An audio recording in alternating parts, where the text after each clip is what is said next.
39 ancient books, written by dozens of authors, across 1,000 years of human struggle. Most people look at the Old Testament and see a collection of confusing laws and distant myths, but they are looking at the surface, not the structure. Welcome to the Quiet Bible, where we strip away the noise to find the silence of history. Today, we are going deeper than ever before. We are not just reading stories, we are decoding the ancient blueprint of Western civilization. Imagine a library. That wasn't meant to be a library, but a single, living, breathing narrative. From the dust of the Sinai Desert to the golden halls of Jerusalem, every word was placed with terrifying precision. In this video, we will explore the mysterious origins of these texts, the hidden logic of the Tanakh, and the reason why, after 3,000 years, these words still shape the way you think, the way you judge, and the way you live. We will uncover why the order of these books is not a mistake, but a calculated message to the soul. We will see how a desert tribe created the foundation of everything you believe about justice and mercy. Prepare yourself. This is the full history and structure of the Old Testament, a journey through time, faith, and the very core of human identity. We are about to open a door that has been standing for millennia. Are you ready to see what lies behind the text? Let us begin the journey now. To understand the Old Testament, we must first look at its creators. It wasn't written by a single person, in a single room, at a single moment in time. It is the result of a massive, 1,000-year journey, stretching from the scorching deserts of Egypt to the royal courts of Babylon. Imagine the world. 3,000 years ago, empires rose and fell like tides. The Great Pyramids were already ancient when the first words of the Torah were carved onto stone. Who were these authors? They were a mosaic of humanity. We have Moses, a prince of Egypt turned liberator. We have David, the shepherd king who transformed his battlefield trauma into the most profound poetry ever written. We have Solomon, the wise builder, and we have Amos, a simple farmer who spoke truth to power. More than 40 authors, from kings and generals to tax collectors and outcasts, contributed to this grand puzzle. They lived centuries apart. They never met. They never saw the finished collection. They wrote in the harsh, guttural sounds of ancient Hebrew and the flowing lines of Aramaic. They etched their words onto animal skins, clay tablets, and fragile papyrus. In any other library, this would result in chaos. But here, a single, consistent narrative emerged. Behind every scroll, there is a hidden world of archaeology. Think of the Dead Sea Scrolls in the caves of Qumran, ancient jars preserved for 2,000 years, holding the exact same words we read today. This isn't just a religious text, it is the most well-preserved archaeological puzzle in human history. For centuries, scribes known as the Masoretes dedicated their entire lives to copying these words with terrifying precision. They counted every letter, every dot, every stroke of the pen. If they made a single mistake, just one letter out of place, the entire scroll was destroyed. This obsession with perfection is why the message remained unchanged. Through wars, fires, and the fall of Rome itself. This is the weight of history you are holding. A legacy of survival that defies all logic.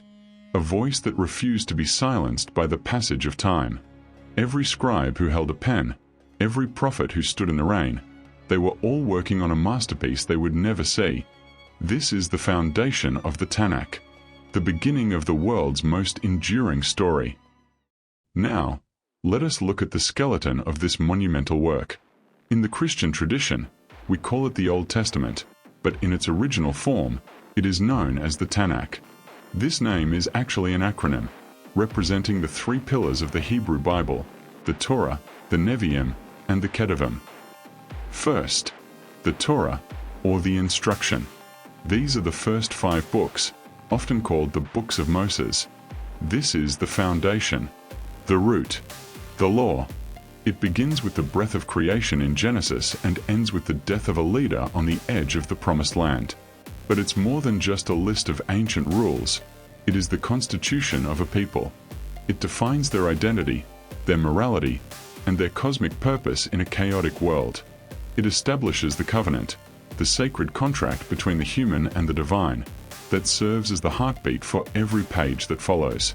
Without the Torah, the rest of the building has no ground to stand on. Second, the Nevi'im, or the prophets. This is where the story gets intense.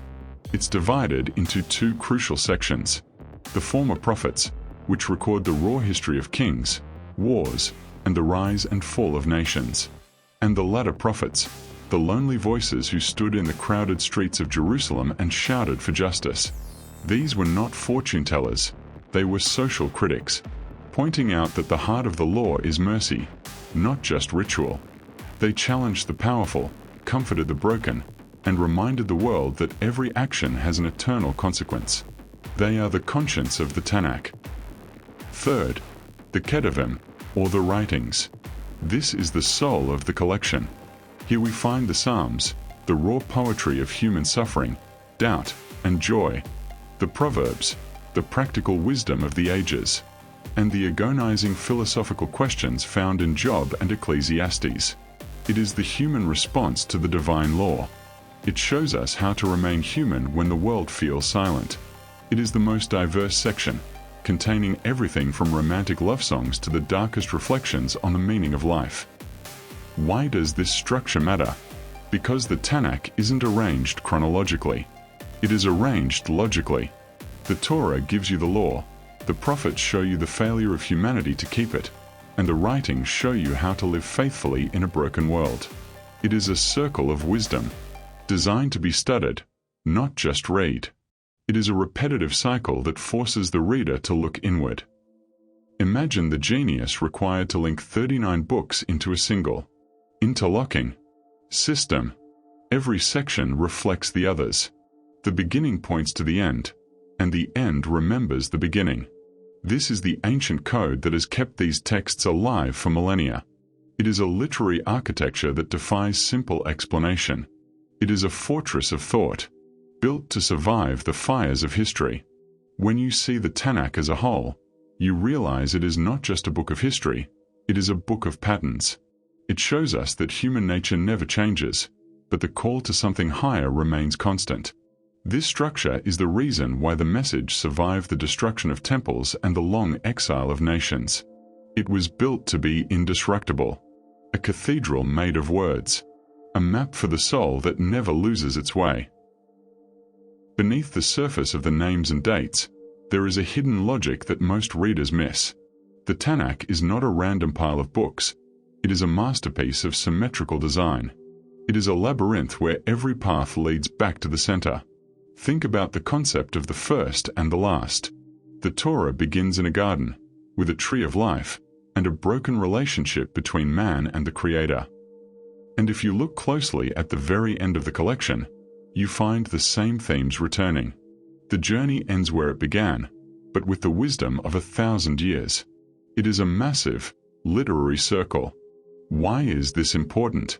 Because it proves that the dozens of authors, living centuries apart, were following a singular, invisible blueprint, a design that transcends the limits of human planning and speaks of a higher intelligence. Take the number 7, for example. It is woven into the very fabric of the text, from the days of creation, to the structure of the laws, and the timing of the prophet's warnings. 7 is the signature of completion, a watermark that appears only when you hold the scroll up to the light of history. It is the rhythm of the universe captured in ink. Then, consider the midpoint. In the ancient world, the most important message was often placed in the center of a work, not at the end. It is a technique known as chiasm. In the Tanakh, the center is not occupied by a powerful king or a conquering general, but by the voices of the poets and the suffering of the innocent. It tells us that the heart of God is found in the struggle of the soul, in the quiet cry for mercy, not just the glory of the throne. Every story in the Old Testament is a shadow of something greater. The sacrifice of Isaac, the exile in Egypt, the crossing of the Red Sea, and the wandering in the wilderness. These are not just historical footnotes or ancient tales for children. They are patterns, They are archetypes that repeat throughout human history, explaining why we suffer, why we hope, and why we search for meaning in the dark. They are the mirrors of our own lives. When you see the hidden logic, the Bible stops being a book of the past. It becomes a living mirror for the present. It is a machine for thinking, designed to keep the human spirit aligned with the eternal. It is a compass for the moral wasteland. This is the forbidden knowledge that the quiet Bible seeks to uncover, the silence between the words that speaks the loudest truth. It is the architecture of reality itself, captured in shadow.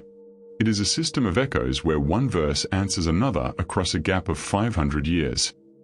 When you unlock this logic, you realize that nothing in these 39 books is accidental. Every word is a weight. Every silence is a bridge. This is the invisible structure that has protected the message from the ravages of time. It is the heartbeat of a narrative that refuses to die. It is the ultimate proof that we are part of a story far larger than ourselves. We must ask the question, why does this ancient library still matter in a world of silicon and steel? Why do we still care about words written on animal skins thousands of years ago? The answer is simple, yet profound.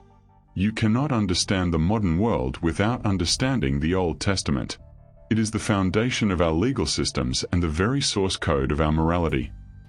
The concept that no one, not even a king, is above the law, comes directly from the pages of the Torah.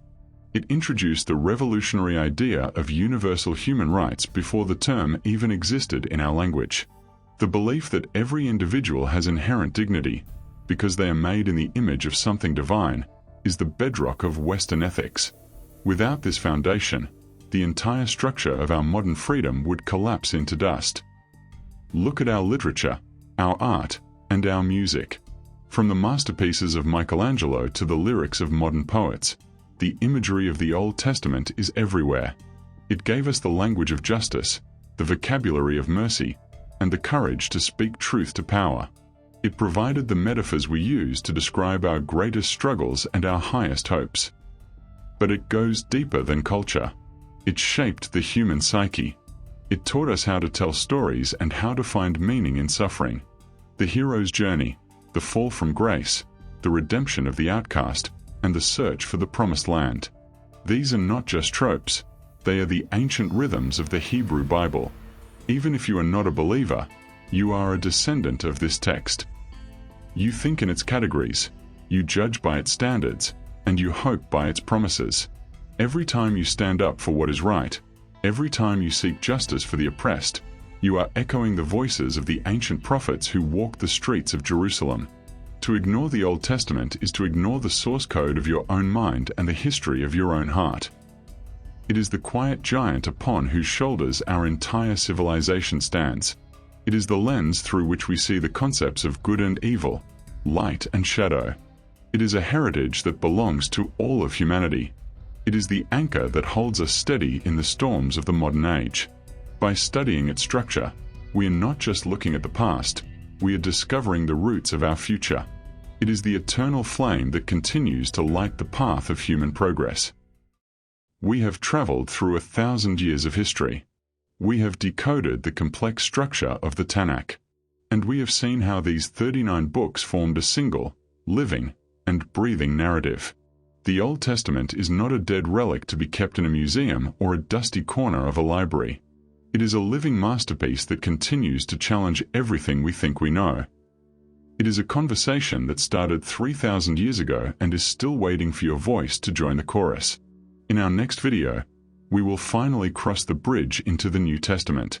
We will see how the long silence of the prophets was finally broken and how the ancient patterns reached their stunning conclusion. But before we go, I want to hear from you. Which part of the Old Testament structure surprised you the most during our journey today? Was it the fact that 40 different authors worked on a single blueprint? Or was it the hidden logic of the symmetrical design that mirrors the human soul? Let us know your thoughts in the comments below. Your insights help this community grow and keep the flame of history alive for the next generation of seekers. If you found value in this deep dive, consider subscribing to the Quiet Bible.